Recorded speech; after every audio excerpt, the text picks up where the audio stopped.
রাসূল বলছেন প্রতি রাতে যারা সূরা মুলক পড়বে এই সূরা মুলক তাকে জান্নাতে পৌঁছানো পর্যন্ত আল্লাহর সাথে ঝগড়া করবে।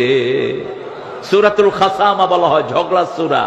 আল্লাহ কি বলবে, আল্লাহ আপনারা বলেছেন আমার বন্ধুকে আপনি মাফ করে দিবেন, এই তো আমার বন্ধু কবরে এসেছে, এখনো যে তার গুনাহগুলো মাফ হয়েছে কিনা আমি তো জানি না, আমার বন্ধুকে মাফ করে দেন, মাফ করে দেন। মাফ করার আগ পর্যন্ত এই সূরা মুলক আল্লাহকে অনুরোধ করতে থাকবে। সুবহানাল্লাহ।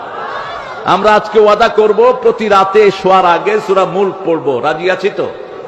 কথা বলেন না কেন? পড়বেন তো? ফেসবুক টিপে বিশ্রায় যাবেন না, তাহলে বেঈমান হতে পারেন। কারণ ফেসবুকের ভিতরে ঈমান ধ্বংসকারী অসংখ্য জিনিস আছে না নাই?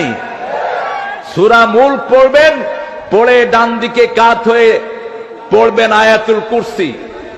আয়াতুল কুরসি যখনই আপনি পড়বেন একজন ফেরেশতা আল্লাহ আপনার বডিগার্ড হিসাবে নিয়োগ করে দিবেন।